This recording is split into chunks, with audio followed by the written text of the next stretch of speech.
Hi, welcome back and thanks for tuning into my video. So I'm going to talk about a really pressing issue, which is about getting a better return on your time invested, okay? So one of the things that happens, especially when we're small to medium-sized business, is we feel like we're constantly running from pillar to post, like we're under pressure, right? And how do we get out of this conundrum? Because it seems like that the more we do, the more busy we get, the less we're able to get out of the catch-22. And so I want to look at this problem first, okay? So the concern is that the balls will hit the ground, okay? So if we don't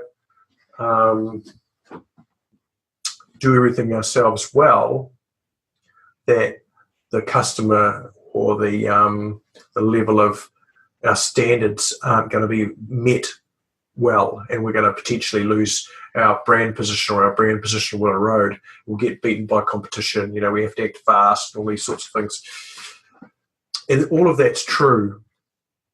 The thing is, the risk is that we don't grow, okay? So it becomes quite demoralizing because at the end of it, where it leads is burnout, right? You can't continue to increase your volume and not run out of capacity if it's all about you. Okay, so we need to become more effective at delegating or finding efficiencies, and there's a bit of a process to this. Okay, so what I'm saying is the first step is we actually have to look for efficiencies. Okay, so we need to become more efficient at what we're doing, and I know that it seems like we're already doing a lot. We actually need to look for efficiencies or ways to do things smarter. Okay, one of the things I did ages ago was I put my whole business into the cloud and systemized a lot of key functions that I was doing, and now I'm able to work with twice as many clients as what I was able to a year or 3 years ago, for argument's sake. I did exactly the same thing in my property management company. I built put some algorithms into a software program called Access. I just put it into Access and was able to automate the calculation of all of the payments, for argument's sake. So we didn't have to work it out manually anymore. So I'm just saying that things like Google Calendar, you know, there are a lot of ways you can increase your efficiency without necessarily spending a lot of money. It's just about thinking it through. Okay, so the next thing is we need to automate. So as we would ask other people to do, we actually need to take our own medicine. So we need to actually automate functions. Okay, so I have email autoresponders that I set up once and they work forever.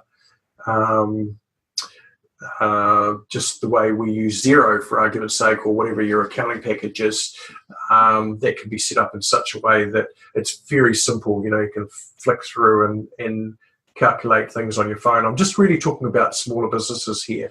I work with larger companies. They have the same problem, but how they address it is different because they have more people, so they actually have to delegate more effectively. With smaller businesses, we still need to delegate, so we may outsource, for argument's sake, and I strongly suggest that outsourcing is a good idea. I've used VAs, virtual assistants offshore, but the way I do it is very specific. So I just set up a function that I need to outsource, and typically it's something that is quite time consuming. So I go through a list, figure out all the things that are time consuming, get a red highlighter and highlight all the things that need to be off my plate, and then I build a function, and then I find someone to run it and outsource it, for argument's sake. If you've got staff members, great. The thing about it is the principle's the same. You need to create functions and get a person running one specific function, and even put measures around it so they know they're being watched around performing that task.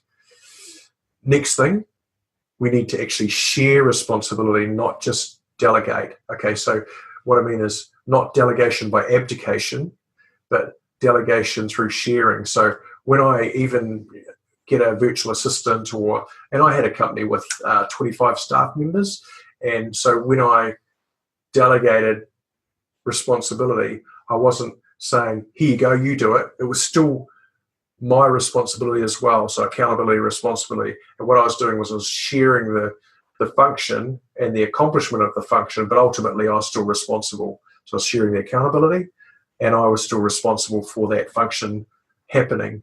And in that relationship, that means that the person isn't thinking, oh, okay, I've just been sidelined, or I've had a dummy pass sent to me.